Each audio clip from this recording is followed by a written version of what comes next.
Alright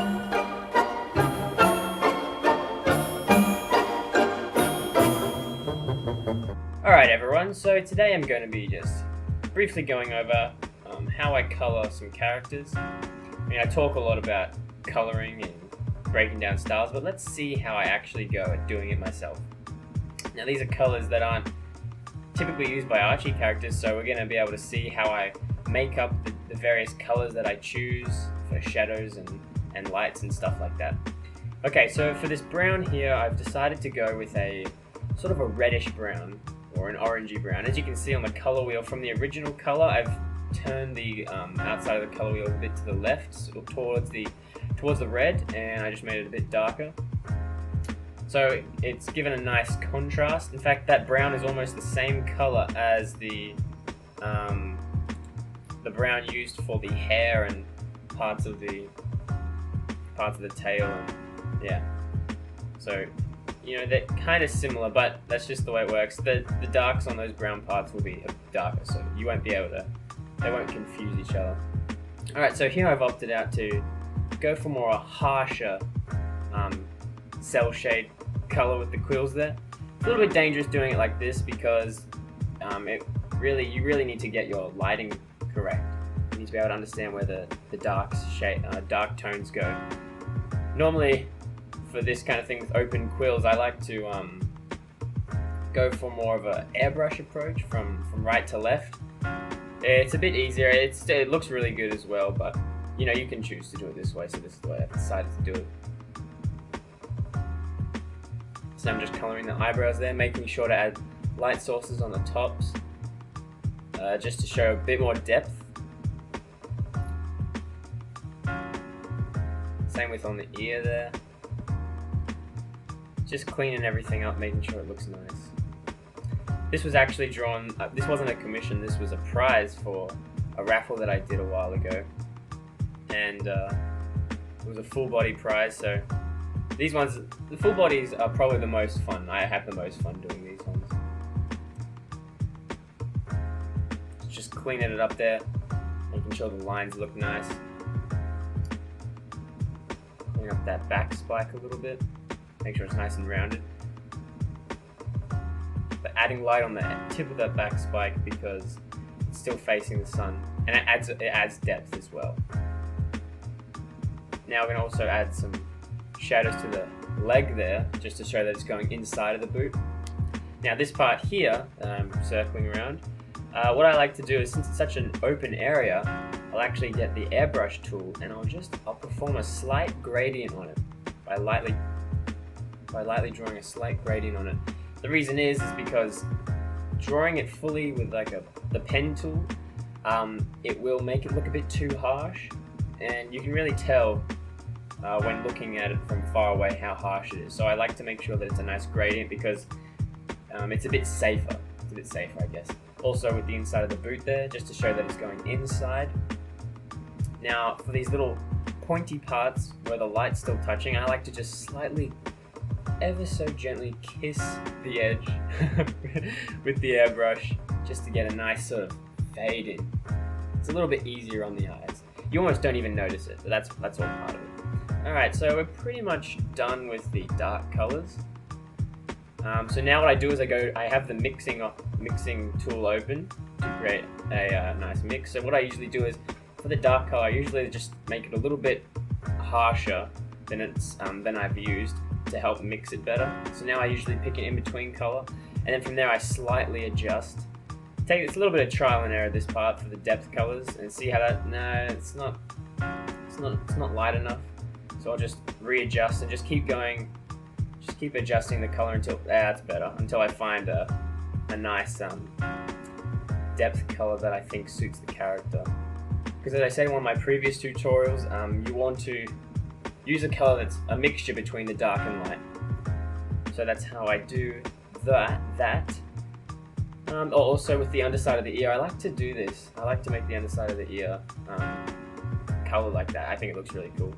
And same with the edges of the quills, just to show that it's you know, a little bit of light still touching the edge of those quills.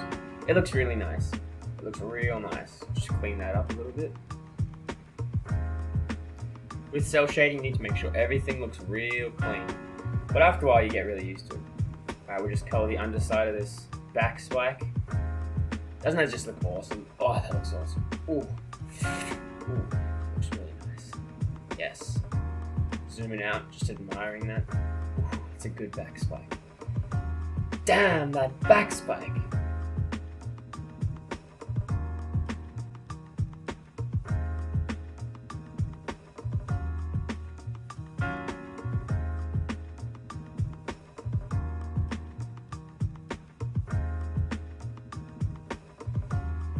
Okay, so now what I've decided to do is I've just decided to sort of put a little gradient in there, so that way people don't even notice it, but the inside of the ear goes from a nice color and sort of just gradients into the dark, so you can't even really tell, but your eyes automatically notice that it's a little bit lighter, so it adds a bit of emphasis to the inside of the ear.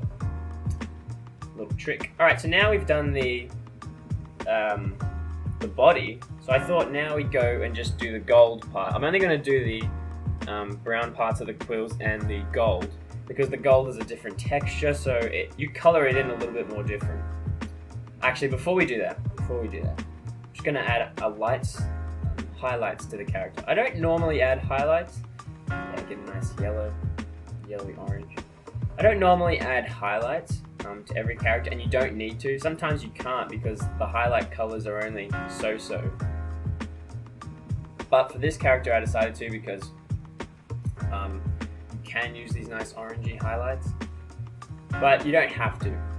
Matt Holmes, he never really, he does it not all the time, not on all his characters anyways. He normally uses just 3, but you can use the 4th color for highlights. That's just a preference if you want, but it's not overly important.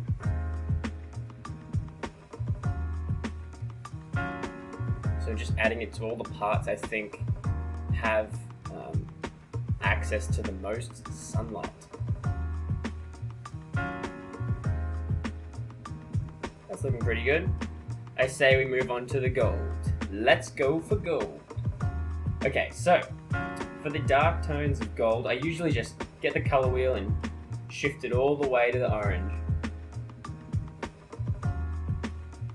Sort of a darkish orange color. It usually contrasts well. Yeah, that looks real good. Oh, that looks good. I love drawing gold.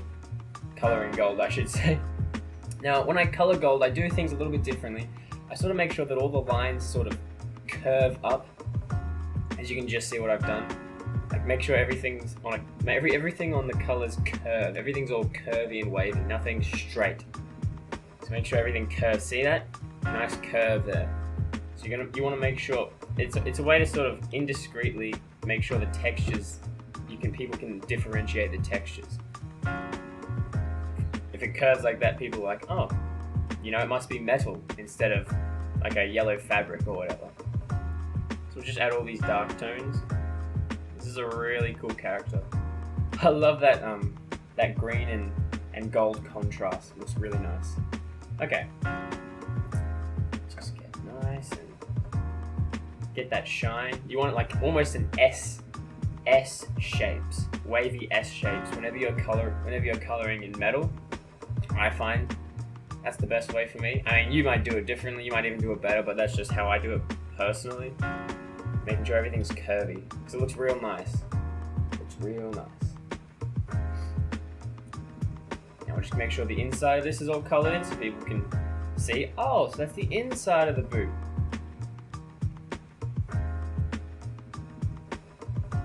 Nice and nice colors. Alright. Just making sure that there's still those curves going on.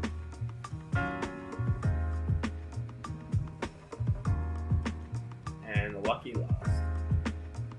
With this, I assumed that it's 3-dimensional, so that's why I made it the curved shape on the on that wrist guard, golden wrist armor thing. Just to show that that spiky part has got some depth to it, you know? Sort of beveled. Alright. Because I do gold so often, I think I just wing the depth colors. Yeah, do I?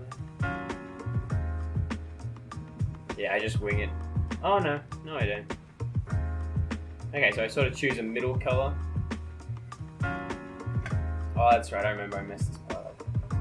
Alright, so yeah, so I just sort of went for a more harsh color like normal. Disregard everything I said. Be a good person and make it a little bit harsher, then choose that middle color, that mixing middle color, and then sort of adjust slightly on the color. Make sure you're on that top half of the square, that top diagonal half of the square.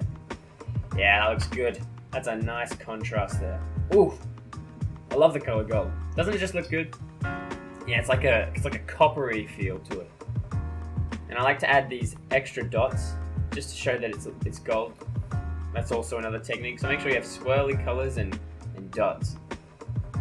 That's usually what I do. Also, I like to make sure that the depth colors like take up most of it instead of the shadow colors. Take up most of the color. That also gives off a nice effect. Otherwise, you would just use it for edges, putting on edges, like I did with that buckle, and here as well. So you just usually have it.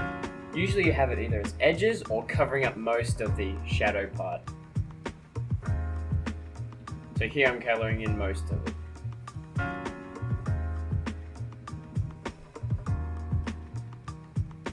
And the inside there, just a nice little effect.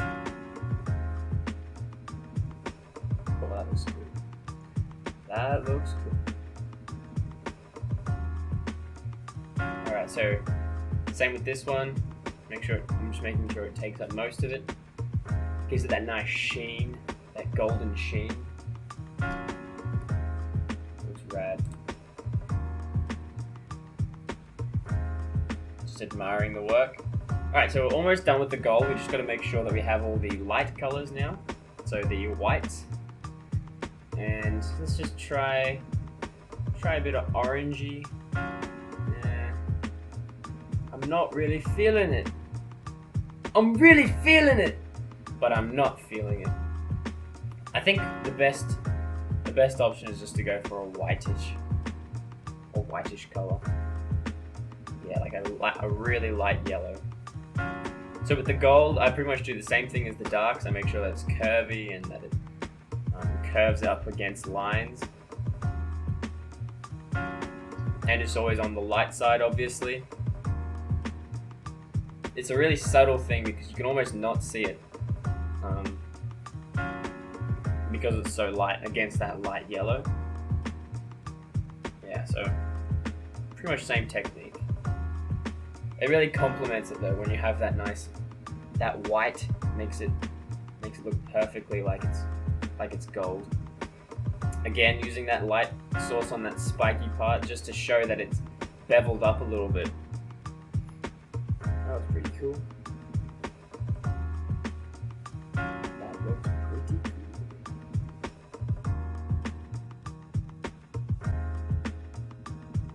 Yeah, I'll probably make that a little bit lighter.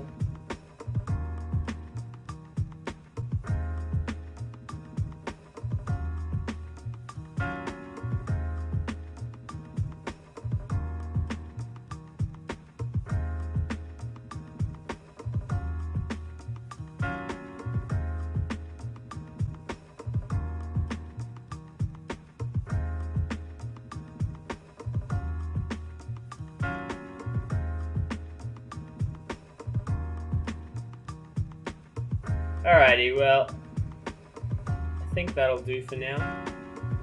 I'm going to now fast track the rest of it so you guys can see the whole process, but I won't be talking over the top. That was just to sort of help out the start of it. I hope you guys are glad that I did this and that you have a little bit of an insight into how I do things. And thank you guys so much for watching, and I will see you in the next video.